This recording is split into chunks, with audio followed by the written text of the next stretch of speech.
Jelajahi cara baru mendapatkan informasi. Download Metro TV Extend sekarang. Malam Bang Reno, selamat Baik, malam Metro TV. terima kasih sudah bergabung sama kami di Prime Time News. Bang Pangi, kalau kita melihat dari kemarin dan juga sampai dengan terakhir sore tadi ya, kita tentu sudah melihat semua bagaimana respon yang dilontarkan oleh kawan-kawan di Partai Demokrat. Bagaimana Bang Pangi menilai respon yang diberikan oleh Partai Demokrat ini? Ya kalau kita lihat Bang Reno ya, pertama dari reaksioner ya, respon memang ini agak seperti perang urat saraf juga saya lihat. Ada kondisi memang Demokrat seperti tidak ikhlas gitu.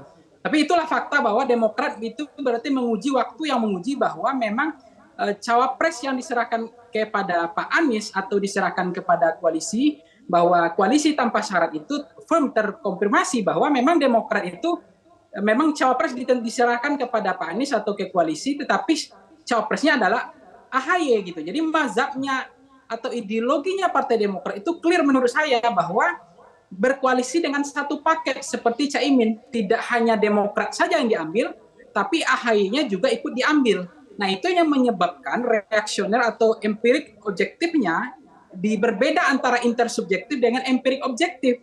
Jadi menurut saya itu membuat reaksinya terlalu, menurut saya itu wajar karena memang dianggap mungkin etika, tapi terlalu mengatakan pengkhianat, kemudian dipaksakan seperti yang disampaikan Pak Sudirman Said kan juga tidak dipaksakan.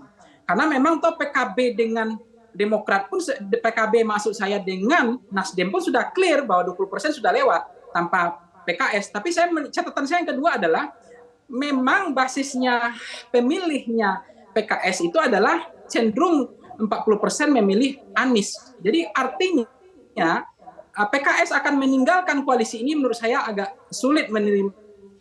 Dan saya tidak melihat bahwa itu ada indikasi sinyal akan PKS migrasi atau banting setir seperti ada indikasi ada potensi Partai Demokrat angkat banting setir. Karena kebersamaan kepentingannya, transaksional atau official seekingnya Partai Demokrat tidak tercapai. Titik pertemuannya adalah AHY adalah seperti tidak lagi sebagai cawapres berkoalisi tanpa syarat, tapi ini berkoalisi dengan syarat. Dan selalu Partai Demokrat mengatakan bukan harus AHY, tapi faktanya ternyata itu koalisi yang harus ada AHY-nya sebagai cawapres. Nah itulah waktu yang membuktikan itu, Mas Reno. Oke, baik. Berarti respon yang diberikan oleh Partai Demokrat menurut Anda ini lebih menunjukkan bahwa sebenarnya Partai Demokrat berkoalisi bukan tanpa syarat, tetapi syaratnya adalah AHY harus jadi cawapres dari Anies begitu ya. Tetapi menurut Anda, Bang Pangi, seberapa signifikan elektoral Anies Baswedan ini akan terdampak begitu dari keadaan yang kita lihat, kita alami saat ini? Saya pikir memang basis pemilih PKS itu cenderung banyak ke Anies dan pemilih Nasdem juga, tapi basis pemilihnya Partai Demokrat itu pemilihnya itu split, ada sebagian ke AHY, ada sebagian ke Anies. Dengan demikian menurut saya pengaruhnya terhadap elektabilitas Anies tidak akan signifikan. Ditambah lagi PKB sudah bergabung. Nah bergabungnya PKB itu bisa menggantikan posisi Partai Demokrat bahwa ada indikasi, ada kecenderungan tren juga meskipun pemilih PKB sebelumnya cenderung lebih banyak memilih Ganjar misalnya. Tapi dengan potensi seperti ini ada kemungkinan bahwa pemilih PKB juga akan cenderung memilih Anies. Nah ini yang kemudian apa tren elektabilitas Anies akan turun? Menurut saya tidak juga karena ada PKB, ada yang datang, ada yang pergi.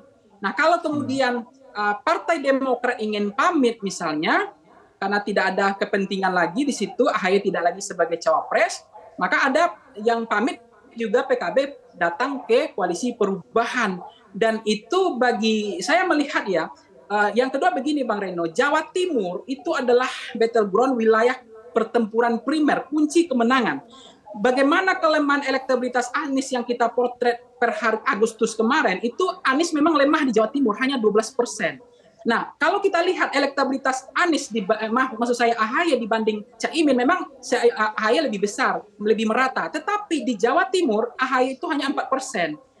Dan potensi Caimin itu bisa membantu mengobati masalah yang ada kelemahan di Jawa Timurnya.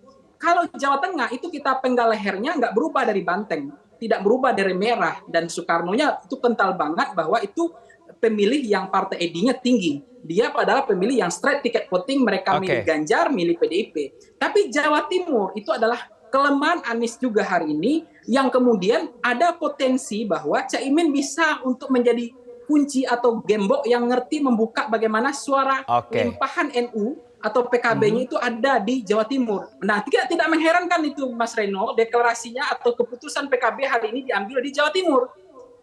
Dan kabarnya per hari ini PKB sudah menerima pinangan dari Anies. Dan sudah dinyatakan bahwa Caimin siap sebagai cawapresnya Anies. Dan itu diputuskan di Jawa Timur. Dan artinya Jawa Timur menjadi penting bahwa ketidakpercayaan atau tidak level confidence-nya itu karena memang Jawa Timur tidak bisa dijadikan sebagai zona pertempuran primer oleh Pak Anies. Baik, Bang Panggi, sebetulnya masih banyak hal yang ingin saya diskusikan dengan Anda, tapi karena waktu kita terbatas, kita bisa diskusikan di lain waktu. Sementara terima kasih pengamat politik Panggi Caniago sudah berbagi perspektif di Prime Time News malam hari ini. Selamat malam.